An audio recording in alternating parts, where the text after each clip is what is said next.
Hi, എല്ലാവർക്കും മിൻസിലേക്ക് സ്വാഗതം. India ചരിത്രം പാർട്ട് 2-ലെ മധ്യകാല ഇന്ത്യ ചരിത്രമാണ് ഇന്ന് നമ്മൾ നോക്കുന്നത്. ഇതിൽ പ്രധാനപ്പെട്ടവ അറബികളുടെ ആക്രമണം, ഡൽഹി സുൽത്താനേറ്റിലെ രാജവംശങ്ങൾ, പാനിപ്പത്ത് യുദ്ധങ്ങൾ, മറാത്ത വംശം തുടങ്ങിയവയാണ്. ഇതിൽ നിന്നും PSC മുമ്പ് ചോദിച്ചിട്ടുള്ളതും പ്രധാനപ്പെട്ടതുമായ ചില ചോദ്യങ്ങളാണ് നമ്മൾ ഡിസ്കസ് ചെയ്യുന്നത്. മുഹമ്മദ് ഗസ്നിയാണ് ഇന്ത്യയെ ആദ്യമായി ആക്രമിച്ചത്. അദ്ദേഹം ഒരു തുർക്കി ഭരണാധികാരിയായിരുന്നു. AD 1001-നും 1025-നും ഇടയിൽ 17 തവണയാണ് മുഹമ്മദ് ഗസ്നി ഇന്ത്യയെ ആക്രമിച്ചത്. ഇന്ത്യയിലെ സമ്പത്തും ഗുജറാത്തിലെ സോമനാഥ ക്ഷേത്രങ്ങൾ പോലെയുള്ള പുണ്യകേന്ദ്രങ്ങളും ഗസ്നി കൊള്ളയടിച്ചു. അദ്ദേഹത്തിൻ്റെ ആസ്ഥാന കവിയാണ് ഫിർദൗസി. ഷാനാമ രചിച്ചത് ഫിർദൗസിയാണ്. പേർഷ്യൻ ഹോമർ എന്നും ഫിർദൗസിയെ അറിയപ്പെടുന്നു. ഗസ്നിയുടെ കൊട്ടാരത്തിലുണ്ടായിരുന്ന പണ്ഡിതനായിരുന്നു അൽ ബറൂണി. പ്രശസ്തമായ കൃതിയാണ് താരീഖുൽ ഹിന്ദ്. അടുത്തതായി ഇന്ത്യ ആക്രമിച്ചയാളാണ് മുഹമ്മദ് ഗോറി. AD 1175-ൽ ഇന്ത്യ ആക്രമിച്ച തുർക്കി ഭരണാധികാരി. ഇന്ത്യയിൽ ആദ്യം പിടിച്ചെടുത്ത സ്ഥലം മുൾട്ടാൻ ആയിരുന്നു. മുഹമ്മദ് ഗോറി ഇന്ത്യ ആക്രമിക്കുമ്പോൾ ഭരണാധികാരി പൃഥ്വിരാജ് ചൗഹാൻ ആയിരുന്നു. ഹർഷവർദ്ധനൻ്റെ മരണത്തിന് ശേഷമാണ് ഇന്ത്യയിൽ രജപുത്രന്മാർക്ക് ഉയർച്ചാക്കാലം ഉണ്ടായത്. ഹിന്ദുമത വിശ്വാസികളായ ഇവരുടെ ഭരണരീതി സംഘടിതവും രാജവാഴ്ചയിൽ അധിഷ്ഠിതവുമായിരുന്നു. ഏത് ഘട്ടത്തിലും കൈവിടാത്ത ആത്മവിശ്വാസം അവരുടെ പ്രത്യേകതയായിരുന്നു. മാലതി മാധവം, ഉത്തര രാമചരിതം എന്നിവ രചിച്ച ഭവഭൂതി ഈ കാലഘട്ടത്തിൻ്റെ പ്രതിഭയായിരുന്നു. ഭവഭൂതിയുടെ കൃതികൾ ചോദിക്കാറുണ്ട്, ഇമ്പോർട്ടൻ്റ് ആണ്. രാഷ്ട്രീയ ആധിപത്യത്തിനായി പരസ്പരം മത്സരിച്ചതിനാൽ മുസ്ലിം ആധിപത്യത്തിനെ എതിർക്കാൻ രജപുത്രർക്ക് കഴിയാതെ പോയി. രജപുത്ര വംശത്തിലെ പ്രബലനായ ഭരണാധികാരിയായിരുന്നു പൃഥ്വിരാജ് ചൗഹാൻ. അദ്ദേഹവും ഡൽഹി പിടിച്ചെടുക്കാനെത്തിയ മുഹമ്മദ് ഗോറിയും തമ്മിൽ തറൈനിൽ വെച്ച് നടന്ന യുദ്ധങ്ങളാണ് തറൈൻ യുദ്ധങ്ങൾ. അതും വളരെ പ്രധാനപ്പെട്ടതാണ്. മുഹമ്മദ് ഗോറിയും പൃഥ്വിരാജ് ചൗഹാനും തമ്മിലായിരുന്നു തറൈൻ യുദ്ധങ്ങൾ. ഒന്നാം തറൈൻ യുദ്ധം AD 1191-ൽ ആണ് നടന്നത്. അതിൽ ഗോറി പരാജയപ്പെട്ടു. രണ്ടാം തറൈൻ യുദ്ധത്തിൽ AD 1192-ൽ പൃഥ്വിരാജ് ചൗഹാനെ ഗോറി പരാജയപ്പെടുത്തി. തറൈൻ യുദ്ധങ്ങളിലൂടെ ഗോറി അജ്മീറും ഡൽഹിയും പിടിച്ചെടുത്തു.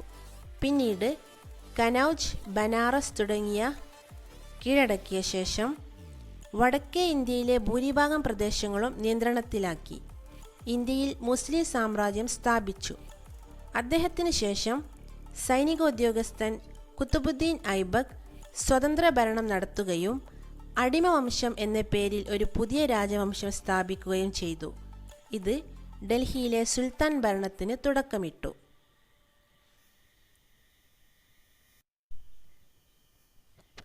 ഡൽഹിയിലെ സുൽത്താൻ ഭരണം AD 1206 മുതൽ 1526 വരെ.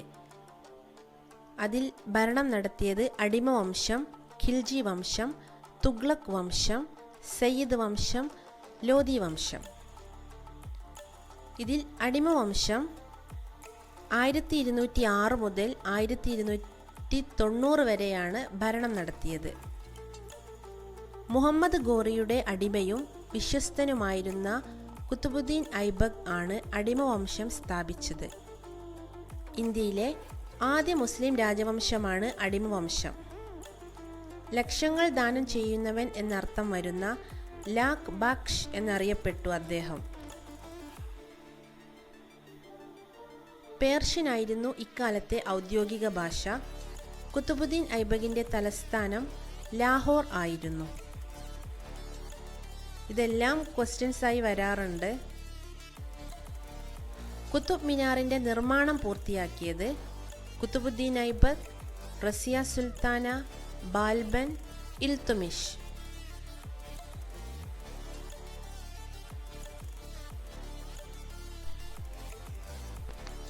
കുത്തുബ് മിനാറിൻ്റെ നിർമ്മാണം ആരംഭിച്ചത് ഐബക്ക് ആണ്. എന്നാൽ പണി പൂർത്തിയാക്കിയത് ഇൽത്തുമിഷ് ആണ്. ഡൽഹി സിംഹാസനത്തിൽ അവരോധിക്കപ്പെട്ട ആദ്യത്തെ ഇന്ത്യൻ വനിതയും ഒരേയൊരു മുസ്ലിം വനിതയും ഇൽത്തുമിഷിൻ്റെ പുത്രിയായ റസിയ സുൽത്താന ആയിരുന്നു. അടിമവംശത്തിലെ ഏറ്റവും സമർത്ഥനായ ഭരണാധികാരി ബാൽബൻ. ഇൽത്തുമിഷ്, റസിയ സുൽത്താന. ഇൽത്തുമിഷിൻ്റെ തലസ്ഥാനം ലാഹോർ, ഡൽഹി, ദേവഗിരി, കാബൂൾ. ഡൽഹിയാണ്. ഇൽത്തുമിഷിൻ്റെ കാലത്ത് മംഗോളിയൻ ഭരണാധികാരിയായിരുന്ന ചെങ്കിസ് ഖാൻ ഇന്ത്യയെ ആക്രമിച്ചു. അത് 1221 അടിമവംശത്തിലെ ഏറ്റവും പ്രസിദ്ധനായ ഭരണാധികാരി ഗിയാസുദ്ദീൻ ബാൽബൻ. ഇദ്ദേഹത്തെ രണ്ടാം അടിമവംശ സ്ഥാപകൻ ആയും അറിയപ്പെടുന്നു. അടിമവംശത്തിലെ അവസാന സുൽത്താൻ കൈക്കോബാദ്. അടുത്തത് ഖിൽജി രാജവംശം. AD 1290 മുതൽ 1320 വരെയാണ് ഈ വംശം നിലനിന്നിരുന്നത്. ജലാലുദ്ദീൻ ഖിൽജിയാണ് ഖിൽജി വംശസ്ഥാപകൻ.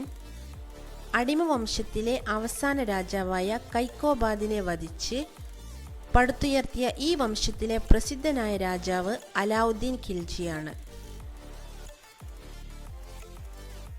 ഇന്ത്യയിൽ ആദ്യമായി വില നിയന്ത്രണവും കമ്പോള നിയന്ത്രണവും ഏർപ്പെടുത്തിയ മുസ്ലിം ഭരണാധികാരിയാണ് അലാവുദ്ദീൻ ഖിൽജി. ഡൽഹിയിലെ സിരി ഫോർട്ട്, കുത്തുബ് മിനാറിന് മുന്നിലുള്ള അലൈ ദർവാസ എന്ന പ്രവേശന കവാടവും അദ്ദേഹം നിർമ്മിച്ചു. രണ്ടാം അലക്സാണ്ടർ എന്നറിയപ്പെടുന്നു.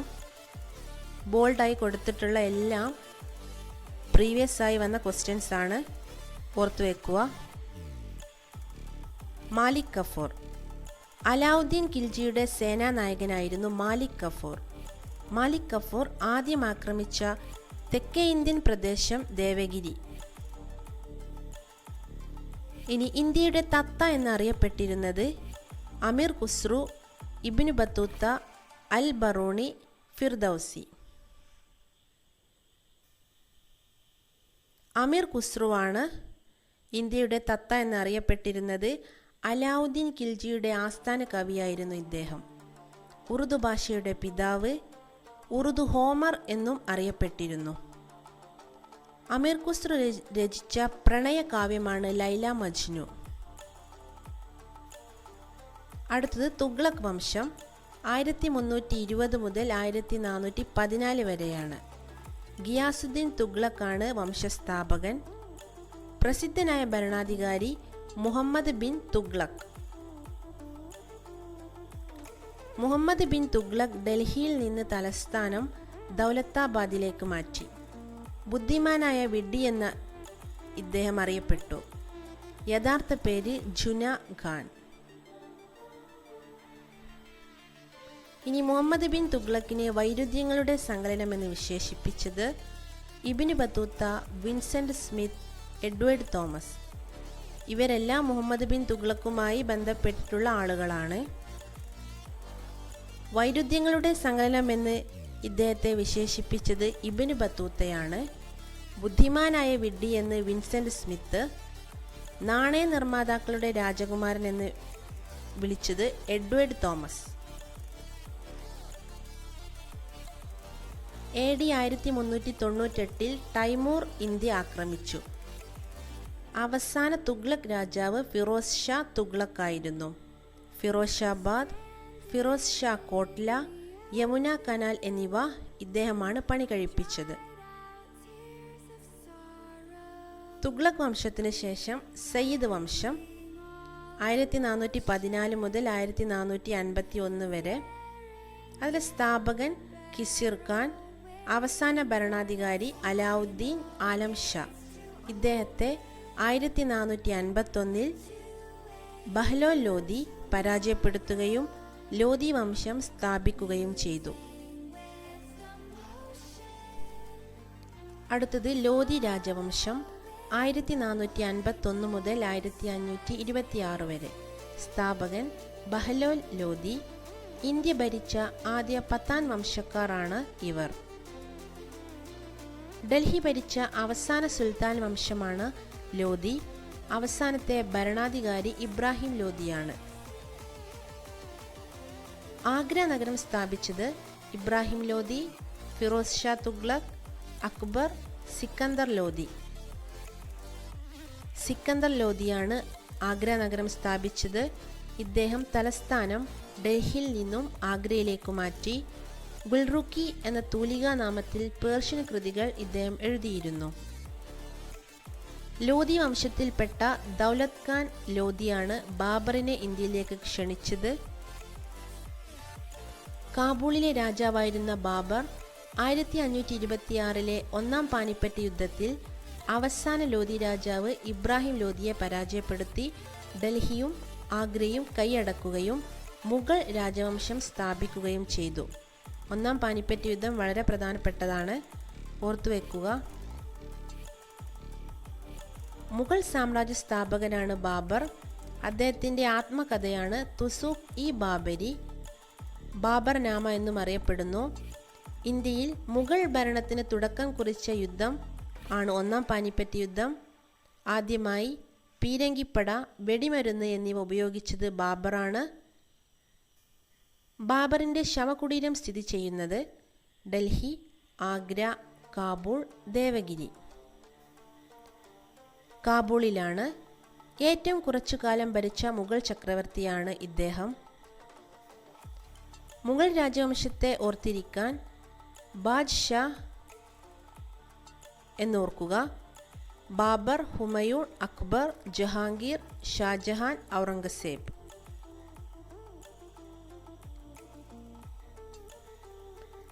ഷേർമണ്ഡൽ എന്ന ഗ്രന്ഥപുരയുടെ കോണിപ്പടിയിൽ നിന്നും വീണു മരിച്ച മുഗൾ ചക്രവർത്തി ഹുമയൂൺ, അക്ബർ, ഷാജഹാൻ, ജഹാംഗീർ. ഹുമയൂണാണ്. ഹുമയൂൺ നാമ എഴുതിയത് ഗുൽബദൻ ബീഗം. ഏറ്റവും നിർഭാഗ്യവാനായ മുഗൾ ചക്രവർത്തി എന്നാണ് ഹുമയൂൺ അറിയപ്പെടുന്നത്. 1539 ചൗസ യുദ്ധം ആരൊക്കെ തമ്മിലായിരുന്നു? ഹുമയൂണും ഷെർഷാ സൂരിയും. 1540 കനൗജ് യുദ്ധത്തിലും ഹുമയൂൺ പരാജയപ്പെട്ടു. തുടർന്ന് ഷെർഷാ സൂരി സൂർ രാജവംശം സ്ഥാപിക്കുകയും ഭരണമാരംഭിക്കുകയും ചെയ്തു. ഇന്ത്യയിലെ ഏറ്റവും നീളം കൂടിയ റോഡായ ഗ്രാൻഡ് ട്രങ്ക് റോഡ് പണി കഴിപ്പിച്ചത് അക്ബർ, ഹുമയൂൺ, ഷെർഷാ സൂരി, ഷാജഹാൻ.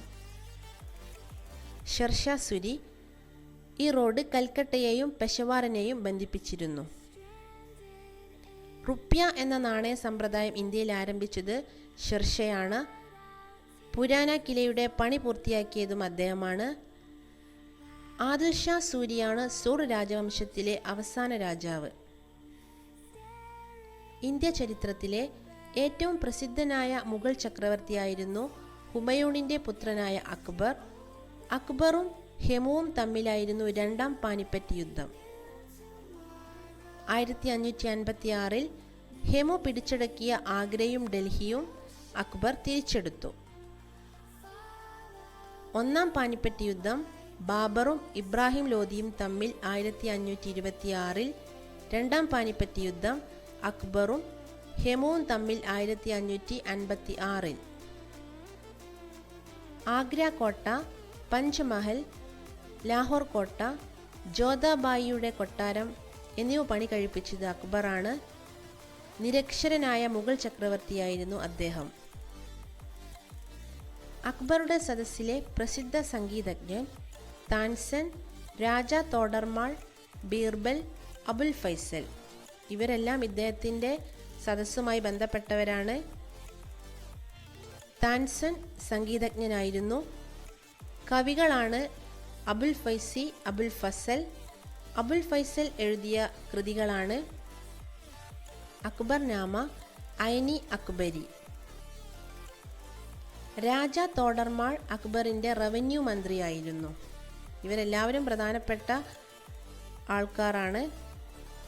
അക്ബറിൻ്റെ സദസ്സിലെ പ്രസിദ്ധ വിദൂഷകനായിരുന്നു ബീർബൽ. എല്ലാ മതങ്ങളുടെയും സാരാംശങ്ങൾ ഉൾക്കൊണ്ടുകൊണ്ട് അക്ബർ സ്ഥാപിച്ച മതമാണ് ദിൻ ഇലാഹി. ഇതിൽ ബീർബൽ വിശ്വസിച്ചിരുന്നു. തുടർന്നുള്ള ക്ലാസ്സിൽ മുഗൾ രാജവംശത്തിലെ രാജാക്കന്മാർ ഷാജഹാൻ, ജഹാംഗീർ, ഔറംഗസേബ്, മൂന്നാം പാനിപ്പറ്റ് യുദ്ധം, മറാത്ത സാമ്രാജ്യം, ആധുനിക ഇന്ത്യ എന്നിവയിൽ നിന്നും പ്രധാനപ്പെട്ട ക്വസ്റ്റ്യൻസ് ഉൾപ്പെടുത്തുന്നതായിരിക്കും. Thank you.